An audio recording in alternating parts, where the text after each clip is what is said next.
Hi everyone, it's time for another episode of Atoms for the Love of Movie Picks. This time around, we're going to be talking about the 1994 film Ace Ventura, Pet Detective, starring Jim Carrey. Before I get into this one, I just want to give a shout out to my coworker Peter for this request for a movie review. This is what he asked me to do, so here you go, Peter. I hope you enjoy it. So basically, the premise of Ace Ventura, if you haven't seen it, and I don't know many people who haven't, Jim Carrey plays a pet detective. Not sure if that's a real thing in the real world. I mean, he's obviously the only one of his kind where he is. And, he's exactly as described. Basically, he's hired to find missing pets or stolen pets or just animals in general, that kind of thing. And in this particular movie, he's hired by the Miami Dolphins football team to find their missing mascot, Snowflake, who is a dolphin. And that's the main premise of this movie. Basically, there's quite a few well-known actors in this movie. Obviously, you got Jim Carrey as Ace Ventura. You got Courtney Cox as Melissa. You got Tone Loc as Emilio. Dan Marino's in it as Dan Marino. Uder Kier as Camp. David Margulies as the Doctor. John Capodice as Aguado.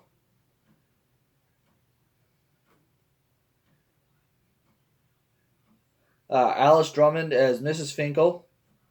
Mark Margolay as Chickadance, the landlord. And I think that's pretty much the extent of the well-known actors in this one. So yeah, quite a few.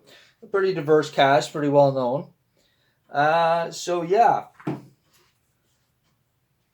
Basically, I'm kind of glad Peter asked me to do a review on this movie because it's really one of my favorite movies growing up. It still is. I must have watched this movie a million times growing up. It's one of my favorite movies as a kid. And I can't imagine anyone else but Jim Carrey playing this role. I mean, it was just made for him.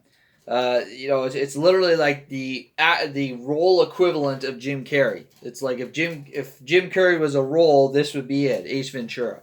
Just quirky, crazy, and all around funny. The last bits they start from the opening scene. With him posing as a delivery man to rescue a dog. That's is the first thing you see him doing, give you an idea of what he does. I love Ace's car as well in this particular movie. It's not in the greatest shape, but it's just kind of cool in its own right. It has its own personality. It's a 1972 Chevy Monte Carlo, so kind of a neat car. I love all the assortment of animals that Ace lives with. You can tell he really loves animals, and how he manages to hide them all in his tiny apartment from his, evil landlord Chickadance is pretty impressive. I like it when Ace arrives at the police station for the first time in the film, and all the cops are razzing him and giving him a hard time. Because he's, calls himself a pet detective, but he's not really a detective in the sense of the law, so the real cops are all giving him a hard time kind of thing, but Ace always has the last laugh and has some great comeback jokes in that scene. The next scene that happens is pretty funny. Basically, his one good cop buddy there is Emilio, who played by Tone Loc, and he starts talking to him. Pretty much literally talking out of his ass. He walks up to him, and the first thing he says to him is, bent over talking out of his ass is, "Excuse me, I'd like to ask you a few questions." He continues talking to Emilio using his ass. Pretty funny and pretty original comedic scene. I can't honestly say I've really seen a scene like that before. It's quite comical. The next good scene is at the billionaire's party, where Ace obviously sticks out like a sore thumb at a million, a bunch of rich stuck-up snobs. After his encounter with the shark in its tank, he's there looking for Snowflake because he thinks this guy stole Snowflake, and thinks it's in this tank and finds out it's actually a shark. He got his line as the shark's trying to eat him. Basically, that's not Snowflake. That's not Snowflake. Repeatedly screaming that as the shark's whipping around the tank. And then of course he comes out of the bathroom of which he had snuck out of. Like basically went into this bathroom, locked the door, pretending he was in the bathroom. And there's a window to inner courtyard of this big mansion that he sneaks out to go look for the shark for Snowflake and finds the shark tank. And basically comes out and says, "Do not go in there." Woo! It's just brilliant, making it seem like the toilet almost killed him. It's hilarious. And then after, the billionaire, apologized and said, we will have the plumbing looked at. And Ace says, "Do that. If I had been drinking out of the toilet, I might have been killed." It's just really funny stuff. And then next we move on to Ace trying to track down all the Dolphin players with a 1984 AFC Championship ring. See which one has a missing stone, because at the bottom of Snowflake's drained tank, he found a stone that was from one of these rings. And then the hilarious ways in which he does that, through, are just comedic gold. I mean, from chloroforming a guy while he's running around a track just so he can catch up to him to look at his ring, the arm wrestling another guy and he, beats him easily. The guy he's wrestling, not Ace beating the guy. And then, to wet toweling another guy in the shower so he'll punch him in the face so he can count the stone indentations on his head.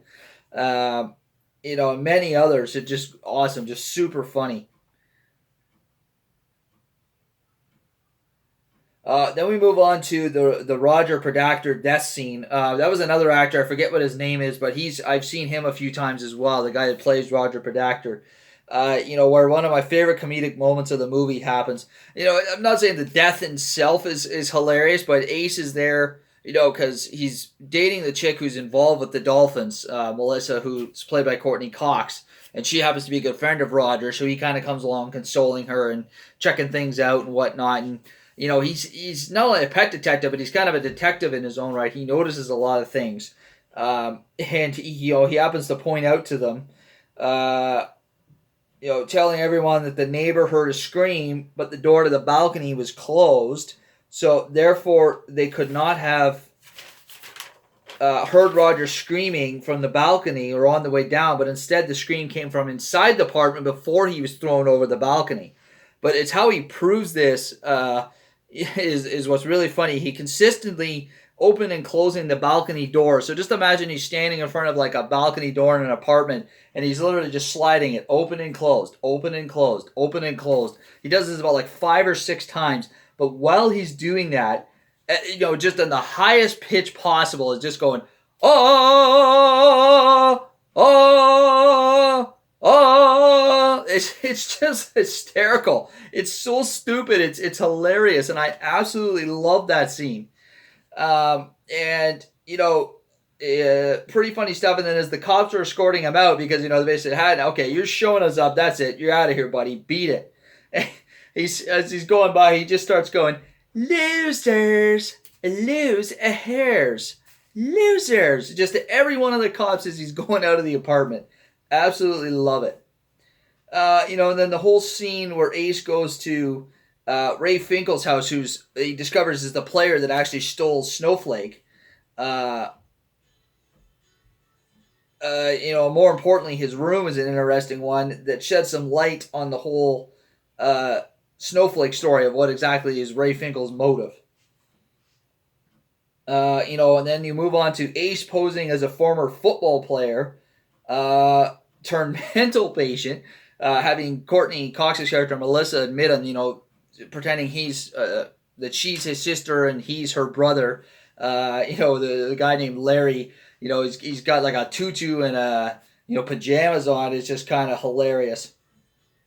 And then the whole scene after Ace finds out he made out with a man dressed as a woman, because Ray Finkel is dressed as Lois Einhorn, the police detective, is pretty funny, if not a little wrong and disturbing. And then the whole fight scene, final fight scene, basically between Ace and Finkel is awesome and freaking hysterical. And overall, it's a super funny movie, and a true classic, both from a comedic sense and just a great movie.